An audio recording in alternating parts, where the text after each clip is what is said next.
On m'a soufflé à l'oreillette que tu as un passé de carpiste. Qu'est-ce qui t'a remis dans le droit chemin? Alors oui, c'est vrai, j'avoue, j'ai péché, j'ai fauté.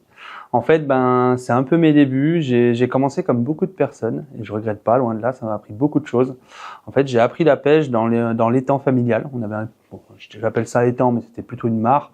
On avait un petit étang au fond du jardin et mes parents n'étaient pas pêcheurs du tout. Donc pour moi, le début de la pêche, c'était une branche de noisetier, la vieille ficelle bleue qu'on récupérait sur des roues de balleur, et puis j'allais prendre des petits carpeaux. Et c'est ça qui m'a vraiment donné le goût à la pêche.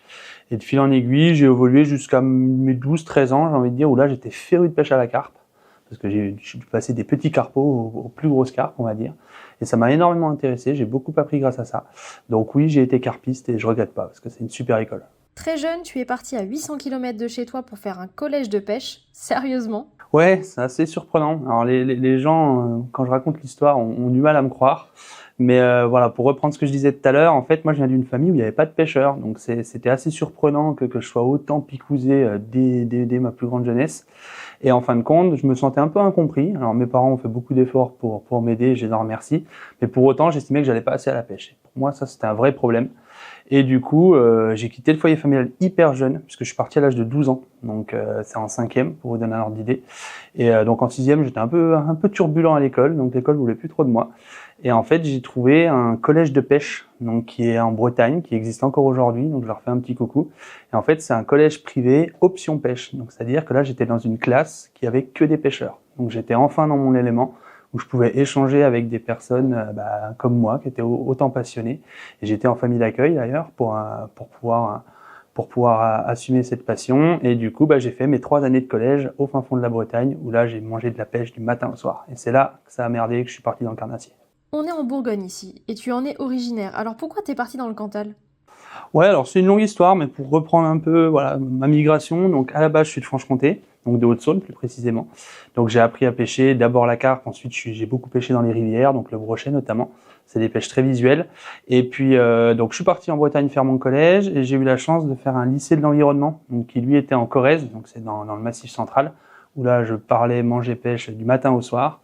Et à la fin de mon lycée, j'ai pu faire des études un peu spécifiques et un stage notamment dans un centre de pêche qui était dans le Cantal. Donc je suis tombé vraiment amoureux de cette région. Donc pour finir mes études, j'ai fini avec un master dans le nord-est de la France. Je suis retourné à mes premiers amours dans mon pays natal, on va dire. Et l'appel du Cantal a été plus fort que prévu, j'ai envie de dire. Et au bout de 4-5 ans d'activité professionnelle dans le nord-est de la France, j'ai tout claqué. Je suis rentré de vacances, j'ai posé ma démission et j'ai dit allez chérie, on part, on va vivre dans le Cantal. Et maintenant, ça fait 4 ans que je vis dans le Cantal et je suis le plus heureux des hommes. C'est quoi pour toi la différence entre le bon et le mauvais pêcheur? Ah, le fameux sketch des inconnus. Pas simple la question là, pas simple. En fait, j'ai pas vraiment une définition finie et ferme sur le sujet. Après, moi, ce que j'aime pour moi dans la pêche, c'est la diversité des pêches. C'est vrai que je me suis jamais fermé en mode tiens, je ne pêche que au big bait pour prendre un gros poisson, je pêche que en ultra léger pour me focaliser sur les truites. Personnellement, c'est pas mon délire. Je respecte énormément ceux qui font ça parce qu'ils poussent à fond leur technique et c'est admirable. Moi, pour moi, le bon pêcheur, déjà, c'est avant tout celui qui prend du plaisir au bord de l'eau, qui kiffe y aller à chaque fois. Il faut vraiment se donner des buts, des objectifs. Et c'est le délire de se retrouver au bord de l'eau avant tout. Et surtout, c'est d'être capable finalement de s'adapter à plusieurs espèces, plusieurs milieux. C'est hyper important. Et surtout sur plusieurs techniques. Donc moi, on l'a pu voir dans les quelques compétitions que j'ai pu faire. J'ai pas de plan en fait. Je suis un peu tout azimut. Je suis capable de pêcher en big bait pour prendre un broc, d'un coup péter un câble, jeter un stick, prendre un stick pour jeter sur une perche et derrière faire une verticale dans 12 mètres d'eau pour prendre un sandre. Donc j'ai pas forcément de plan défini quand j'attaque la pêche et c'est ça qui me plaît et c'est ça que j'aime bien retrouver dans ceux que je définisse comme bons pêcheurs. C'est ceux qui sont capables d'adapter toutes ces techniques à une situation et donc finalement de toujours trouver le fameux petit plus qui réussit à te faire prendre un poisson à la fin. Et ça c'est génial parce que c'est interminable. Le champ des possibles, il est extraordinaire. J'ai entendu parler que tu pêchais souvent au leurre métallique sans bouger. C'est quoi cette histoire de lame crevée? Alors ça c'est assez rigolo, la fameuse Francis. En fait, je pars d'un constat tout simple. Pour moi à la pêche, on a souvent des œillères. C'est-à-dire que, je suis sûr que ça vous est déjà arrivé, le nombre de fois où on emmène quelqu'un, un débutant par exemple, et on lui dit, voilà, toi t'es focalisé, tu pêches ta bordure, et lui tu vas lui dire, jette en pleine eau pour essayer, et là il va être un peu distrait, il va faire une pause, et d'un coup, il va prendre une touche. Ou l'autre exemple, c'est on va pêcher en vertical toute la journée, pas prendre un pion, Et là, il y a le copain qui t'appelle au téléphone, tu réponds au téléphone, tu es avec ta canne, tu bouges pas. Et là, qu'est-ce qui se passe? Tu prends une touche. Donc, beaucoup de personnes pensent que c'est de la chance. Moi, j'estime que de la chance, il n'y en a pas ou peu. Ou alors, il y a toujours une situation dans laquelle on se retrouve où il y a une conclusion à en tirer. Et en fait, c'est de ce constat-là que je suis parti en me disant, peut-être qu'on en fait trop avec nos leurres. Alors, c'est pas toujours vrai, mais en tout cas, moi, dans les lacs du Massif central et partout où j'ai été en France, franchement, je l'ai retrouvé. Sur les pêches hivernales, notamment, on peut se permettre de pêcher très, très lentement, voire de ne pas bouger. Et ça, je le fais depuis pas mal d'années déjà, avec des lames, par exemple, avec des leurres métalliques en tout genre. C'est-à-dire que quand je suis en vertical, au lieu de vouloir toujours animer mon leurre, donc faire des animations, le sentir vibrer, voilà, le sentir dans la canne, et ben des fois je me permets de me dire, bah non, c'est pas une lame que j'ai au bout de la canne, c'est un leurre souple. Je dis n'importe quoi. On fait une dérive, on bouge pas. C'est ni plus ni moins qu'un bout de ferraille qui avance comme ça sur le fond et qui ne vibre pas. Ça ressemble à rien. Alors il y a la dérive du bateau bien sûr qui donne un peu de vitesse. Et qu'on le veuille ou non, dans le bateau, on bouge un petit peu. Donc en fait, notre lame, au lieu de travailler très fort et d'envoyer des gros signaux, eh ben, elle va travailler tout doucement. Et ça, c'est mortel. Et j'appelle ça communément la lame ou le lipless crevé, parce que je le fais avec des lipless aussi. Et en fait, c'est terriblement efficace. C'est-à-dire qu'à certaines périodes de l'année, notamment l'hiver, eh ben, j'ai réussi à prendre des très gros poissons, des plus petits aussi, mais je décide des poissons qui ne sont pas mordeurs. Je leur passe quelque chose très lentement, qui ne bouge pas, et ça déclenche du poisson. Et ça, vous pouvez le faire avec un paquet de leurres et vous verrez que ça fonctionne. Dernièrement, on t'a vu sortir une cuillère ondulante en pleine compétition. Tu utilises vraiment cette relique? Mais carrément, qui l'utilise pas? C'est une erreur, faut le faire, bien sûr. Alors oui, la cuillère, alors là, on parle de l'ondulante, on pourrait parler de la tournante de la même manière. Ça reste la base, c'est la grosse base. C'est-à-dire qu'une cuillère tournante, on va communément l'avoir derrière un shad, le fameux shad palette, devant avec un spinner sur l'armature. Pour autant, l'ondulante, on l'utilise de moins en moins. Et alors, moi, j'ai un petit peu d'expérience sur les pays du nord de l'Europe, où j'y suis allé quelques fois. Là-bas, ils ne pêchent qu'à ça. Et ça fonctionne merveilleusement bien. Et alors que j'ai l'impression qu'en France, finalement, on l'utilise très peu. Et moi, si j'ai un conseil à vous donner là-dessus, c'est qu'une impression, mais les milieux qui sont peu pressurisés, souvent, ou alors trop pressurisés, en fait, je prends toujours les deux extrêmes. Donc, soit un milieu que vous découvrez, le fameux étang du voisin qui a jamais été pêché, ou alors le milieu qui voit tous les jours passer le dernier swing bait ou le dernier leurre à la mode, mettez-y une cuillère ondulante, vous serez surpris. Ça nage super bien, ça travaille à toutes les colonnes d'eau, donc vous pouvez la ramener soit très très vite, vous déclencherez un poisson au-dessus des herbiers, vous pouvez l'accompagner et la faire travailler en back retrieve, c'est-à-dire la faire redescendre et prolonger dans un obstacle. Donc c'est-à-dire vous pouvez lancer devant l'obstacle, donner du mou, elle recule, elle va dans l'obstacle. Quoi de mieux pour un brochet embusqué de voir un appât qui lui arrive en plein devant les yeux, quoi. Donc ça, c'est formidable. C'est un outil qui est, pour moi, sous-exploité. Ça coûte pas très cher et ça marche du tonnerre. J'ai le souvenir que lors d'un FC Fight Perche, tu as insisté des heures sur un poste pour faire monter les perches en top water. Ça marche vraiment même quand ça ne chasse pas? Alors oui, clairement. Alors là, c'est une technique que j'ai appliquée sur une pêche en lac de mémoire. C'était sur le lac de Landais, donc sur le lac de Parentis. Et en fait, ça, c'est une technique que j'ai trouvée en rivière d'abord. Donc moi, comme je l'ai dit, je suis originaire du Nord-Est. Dans le Nord-Est, on a le Doubs, la Saône, donc c'est les deux rivières emblématiques. Et en fait, pendant une saison là, toute une fin de saison, au mois de septembre, j'avais des grosses perches qu'on voyait chasser, pas souvent. Elles chassaient la fameuse dernière demi-heure là en fin de journée. Et le reste de la journée, on les prenait pas, alors qu'on savait qu'elles chassaient à cet endroit-là. Donc on était convaincus que c'était des poissons qui étaient de passage, qui venaient chasser là. Et en fait, c'est assez bête, mais une fois, en pêchant le brochet avec des gros sticks, donc là je parle de sticks taille mer, hein, donc c'est du 15 cm, donc ce qui paraît un peu gros pour pêcher la perche, et ben en insistant sur les zones, on s'est rendu compte que les poissons étaient là, et c'était le fait de créer du tumulte en surface qui allait créer une agitation et qui allait les déclencher. Donc c'est-à-dire que c'est pas parce qu'un poisson ne chasse pas qu'il n'a pas la capacité de monter chasser. Donc là, c'est artificiel, on va déclencher une chasse. On a appliqué ça là en rivière avec mon collègue à l'époque, et clairement, on a fait un paquet, quoi.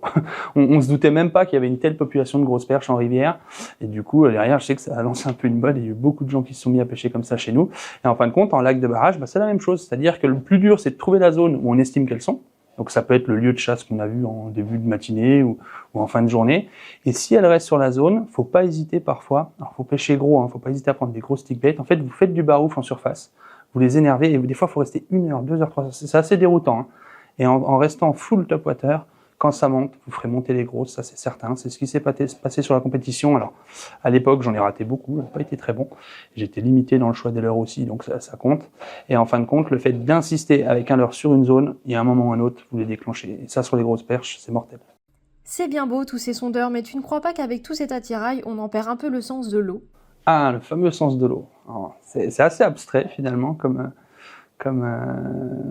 à définir, on va dire.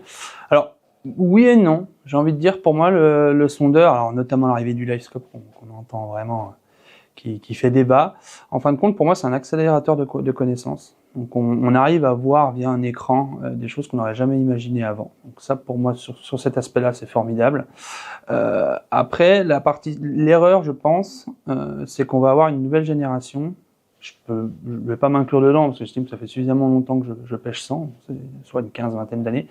Et en fait, on va avoir des personnes qui vont apprendre la pêche uniquement avec le sondeur. Et là, effectivement, pour moi, ça poserait un problème parce que il y aura pas les bases. Donc là, clairement, c'est à eux de prendre le pli dès maintenant, de se forcer à faire du power, à poncer, comme aiment dire certains. Après, clairement, ramener un gros shad entre guillemets dans le vide sans but et sans réflexion, pour moi, ça n'a pas d'intérêt. Si ce n'est que derrière, il y a une démarche. Donc, si tu estimes que c'est dans cette coulée-là qui vont passer ou autre, là, c'est intéressant. Si c'est de lancer pendant des heures pour estimer avoir la chance d'avoir une touche sans savoir pourquoi, un peu plus limité. Mais c'est vrai que sur le sondeur, on pourrait croire ça. Moi, au contraire, je pense que si on l'utilise intelligemment, c'est-à-dire de ne pas avoir forcément les yeux dessus en permanence, on peut continuer de lancer, en fait, de pêcher traditionnellement et d'avoir un œil sur le sondeur qui peut regarder dans une autre direction finalement que celle dans laquelle on pêche. Et puis si on voit un poisson, évidemment, on le shoot. Mais par contre, d'être focus là-dessus tout le temps, effectivement, quelqu'un qui ne fait que ça peut effectivement perdre certaines notions. Il va pas regarder un peu la zone un peu de calme où il y a moins de vent. Voilà, faut pas être trop focus sur l'écran. Ça, pour moi, je pense que c'est une bonne chose. Faut pas que le débutant dans cette pratique-là se focalise non plus là-dessus. Pour autant, le fameux sens de l'eau, même si pour moi c'est assez abstrait, mais disons ce qui va définir tes choix, ton positionnement de bateau, ton positionnement sur la berge, si tu pêches du bord par exemple, dans quel axe tu vas décider de lancer, quelle leurre tu vas mettre, tout ça de toute façon ça reste de la pêche. Et ça c'est que des choix stratégiques, et c'est toi en tant que pêcheur qui va décider ça, et c'est ton expérience qui va se forger avec le temps, et qui va te faire les bons ou les mauvais choix. Mais pour moi, le sondeur ne va pas t'enlever cette faculté-là. Par contre, ça peut un peu obstruer le développement de ces capacités-là pour la personne qui s'enferme là-dedans. Et ça, pour moi, c'est une erreur. Finalement, c'est quoi qui t'attire le plus dans la pêche des carnassiers ? Alors clairement, ce qui m'a fait passer du monde de la pêche à la carpe au monde des carnassiers à l'époque, c'était un peu cette liberté. Alors, tu avais la notion de traque. Autant on peut traquer aussi des carpes. Après, ça reste une pêche plus sédentaire, on va dire. Et pour moi, c'est la facilité de mise en œuvre finalement sur le carnassier. J'ai adoré quand j'étais gamin prendre mon vélo, une petite canne de brin accrochée le long du cadre, comme on l'a tous fait, et partir, aller pêcher la truite dans le ruisseau du coin. À l'époque, on pêchait en Bretagne dans les douves, je me souviens du château de Fougères. On pêchait à la cuillère dans les douves, après on repartait dans l'étang du coin. Ça, c'était génial. Là où sur des pêches plus statiques, sédentaires, on a besoin un peu plus d'attirail, et pour moi, c'était moins accessible. Donc ça, c'est ce qui m'a plu dans le carnassier. Donc c'est la diversité d'abord du matériel à utiliser. Et après, il y a le côté... en fait, on va pas te donner à manger un poisson. Alors je mets de côté toutes les pêches au vif que je pratique jamais, parce que c'est pas ma cam, mais il n'y a aucun problème là-dessus.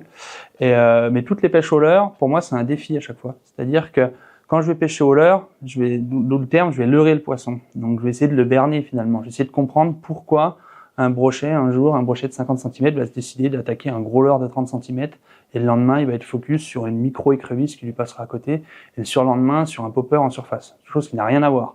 Ou un spinnerbait rose. À quoi ressemble un spinnerbait rose? Pas grand-chose finalement. Pour autant, on va prendre des poissons carnassiers, non pas parce qu'ils mangent, mais souvent parce qu'on va les déranger, ou on va trouver le petit truc qui va faire qu'on va déclencher l'agressivité chez eux. Et ça, il y a que chez le poisson carnassier que j'ai retrouvé ça. C'est-à-dire que la carpe, une fois que j'ai compris ou envisagé la manière dont elle se nourrissait, on pouvait faire un schéma et puis comprendre pourquoi elle passerait là, pourquoi elle mangerait telle ou telle bouillette ou maïs ou autre graine. Alors que le carnassier, pour moi, le champ des possibles, il est interminable. Et des fois, on croit comprendre et au final, on comprend rien. Parce qu'il y a toujours des choses nouvelles à inventer. Et c'est cet aspect créatif qui me plaît dans la recherche des carnassiers. Une recette miracle pour décider des poissons suiveurs? Apparemment, t'en as une pour le brochet. Ah, le fameux brochet qu'on voit arriver là quand on pêche du bord ou en bateau, on ramène, on le voit, il est à 5 mètres de nous, le leurre, il nous reste que 1 mètre de bannière, et là, qu'est-ce qu'on fait? 9 personnes sur 10, ils font quoi? Ils s'arrêtent. Et ça, pour moi, alors il y a certains cas où ça marche, vous me le direz tous, oui, mais moi ça a fonctionné, c'est vrai, parfois ça fonctionne. Mais clairement, en général, si un poisson suit, notamment le brochet, ça on le sait déjà pour certains, c'est qu'on va pas assez vite. Donc clairement, la notion de vitesse, de fuite, je reprends toujours l'exemple du lion et de la gazelle, ça me fait toujours sourire. Mais en fin de compte, une gazelle, quand elle passe à proximité d'un lion, si le lion l'a dans son visu, qu'est-ce qu'elle fait? Elle galope, elle part loin. Et le brochet, c'est exactement pareil. C'est pas naturel pour lui d'avoir un appât, un vif, qui s'approche à 3-4 mètres de lui sans bouger, ou alors en s'arrêtant une fois qu'il l'a vu. Donc en fin de compte, quand vous avez un poisson qui suit, dans la mesure du possible, alors quand on est en bout de canne, c'est hyper compliqué. Donc bon, il y a le fameux figure 8, là, le 8 qu'on a déjà pas mal vu. Alors personnellement, j'ai jamais eu des énormes résultats comme ça, mais je le tente tout le temps, parce que ça peut permettre de prendre un ou deux poissons. Le plus important, selon moi, c'est toujours d'anticiper, ne jamais être à court de bannière. Donc gardez votre canne un peu plus vers le haut, de manière à avoir toujours de la bannière et pas se faire surprendre sur le relevé. Et surtout, si vous pensez qu'il y a un poisson qui vous suit, que vous le voyez avec vos polarisantes, ou pour ceux qui utilisent les sondes, que vous le voyez de loin, n'hésitez pas à accélérer. Et vous verrez qu'un brochet, c'est fuselé, c'est taillé pour la course, et on n'estime pas à quelle vitesse c'est capable d'attaquer. Et ça, en fin de compte, je m'en suis rendu compte dans mes voyages, notamment dans le nord de l'Europe, où là-bas, c'est des poissons en Laponie, en Suède notamment, qui se nourrissent beaucoup de salmonidés, donc c'est des poissons qui vont très vite. Et on se rend compte qu'il faut prendre des moulinets avec des gros ratios, donc je pense au Revo Rocket de chez Abu Garcia, là, qui ramène 1,11 m. Et en fait, tu ramènes très très vite, à rupture, tu te dis mais c'est pas possible qu'un poisson puisse attaquer à cette vitesse. Et tu es surpris de voir que le brochet, plus tu vas vite, plus il va se décider. Et au contraire, si tu ralentis un tout petit peu, même s'il est loin et que tu as l'impression qu'il t'a pas capté, sache en tout cas que dans une eau claire, souvent il t'a capté. Et s'il veut te prendre, faut que tu accélères pour qu'il finisse par mordre.